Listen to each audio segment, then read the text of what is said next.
Howdy folks, it's General Soulfax here and you're watching an episode of War Thunder Ground Forces, and boy am I excited because they have finally arrived. British tanks are here, all 3 dozen of them, and they're freaking awesome. This, what you're looking at right here, is the Tetrich Mark I. It's actually a armored car, so it doesn't have a lot of armor, its gun isn't all that powerful, it's only a 2-pounder 40mm cannon, but it's very fast and very mobile, and it's so freaking awesome.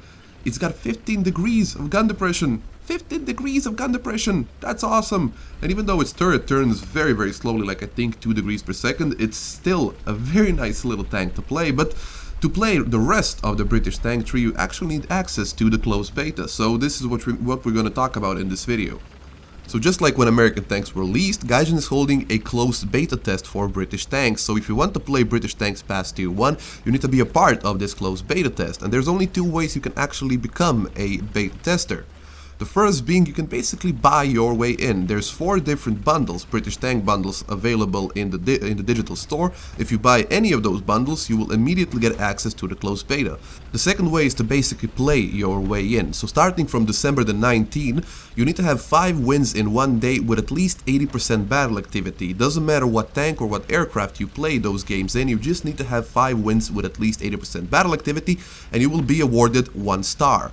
When you collect 12 stars, you will get access to the closed beta test. Now, it's worth noting that you can only get 1 star per day, so it's at least a minimum of 12 consecutive days of playing War Thunder before you will be able to access the closed beta test. So the earliest you can access the closed beta test, if you're not interested in buying the bundles, is December 31st, or basically the 1st of January of 2016. Now naturally, there are some people who are extremely upset by the fact that the only 2 ways to get in the beta test are either to pay your way in or to play 12 consecutive days. And I am not upset by this. I understand why they're doing this, although I do not agree with the fact. I am living with the fact. I acknowledge it and I'm just moving past it. I myself am not planning on buying any of the bundles or any of the premium British tanks. I plan on playing the 12 consecutive days, getting 5 victories with at least 80% battle activity, and then getting into the closed beta test myself. I know a lot of people won't agree with me when I say that I'm completely fine with Gaijin doing this whole beta test thing again, but to be completely honest, Gaijin could have just put a big paywall behind the closed beta, and then all the people who are not prepared to pay real money to get in the closed beta couldn't play the closed beta until the tanks are out. And from the looks of it, it's gonna be at least 1, maybe 2 months before the whole British tank line is released. So try not to get too upset because hey, we got like 3 dozen great, amazing, different. That's really what's important here.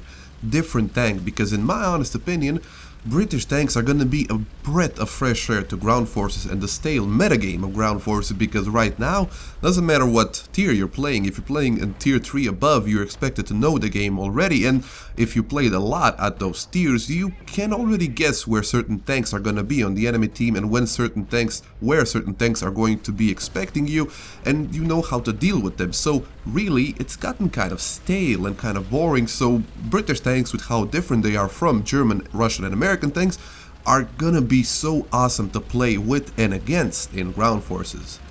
So what exactly makes British tanks so different from their German, American and Russian counterparts, and why should you care about British tanks in the first place? So if you take a look at the British tank tree and if you take a look at the stats of some of those tanks, you will first notice a pattern emerge, and then you will notice that British tanks are basically tanks of extremes. They're either extremely fast, like the Cromwell, like the Comet and the Tetrich Mark I here, or they're extremely slow, like the Churchill, the 3-inch gun carriage and the Valentines.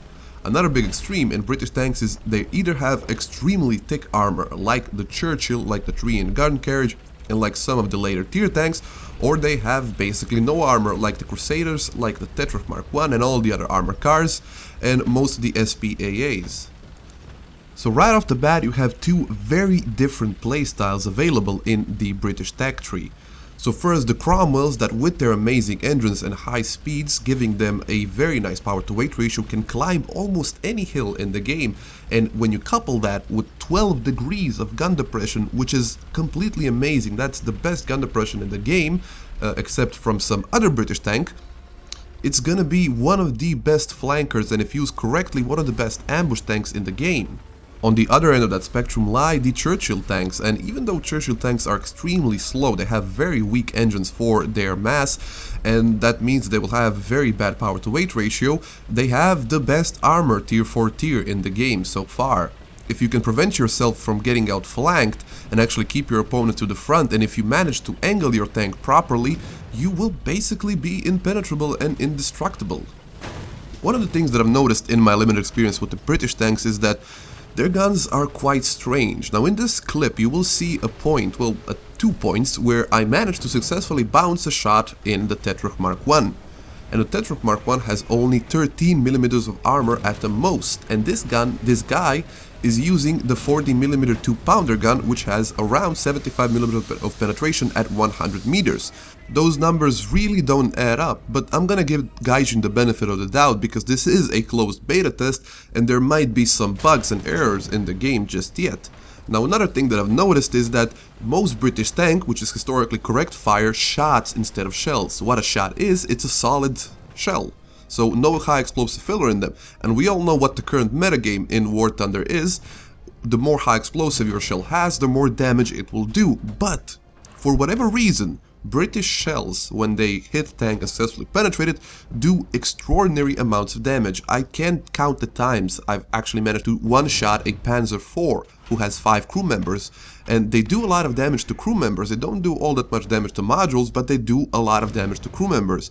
Another weird thing that I've noticed in this little clip that you saw, I actually managed to set him on fire and he managed to set me on fire, but we are firing shells without high explosive filler, so that also might be one bug in the system.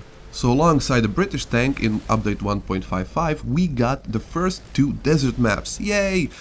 And by god, do they look beautiful. Everything in these maps, the art direction, the textures, the visual clutter, everything is so beautiful and so well done, and I gotta give Gaijin credit for it because these are the best looking maps they have actually published in War Thunder. Now how these maps are gonna play out and what the meta is gonna be on these maps, I really can't say because I haven't played all that much on them because, well, there's a lot of maps in the map pool, so naturally you're only gonna get one map this time and one map the second match. But yeah, both of those maps have a lot of close corners and a lot of close quarters possibility, but there's also a lot of long range shooting on these maps, so we will see what the actual meta is and how it develops on these maps.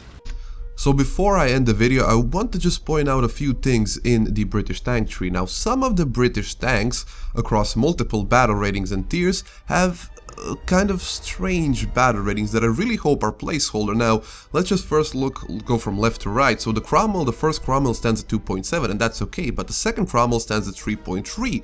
And it's a much better version of the Cromwell. Well, it has the same engine, the same armor, but it has one less stun and it has a better gun.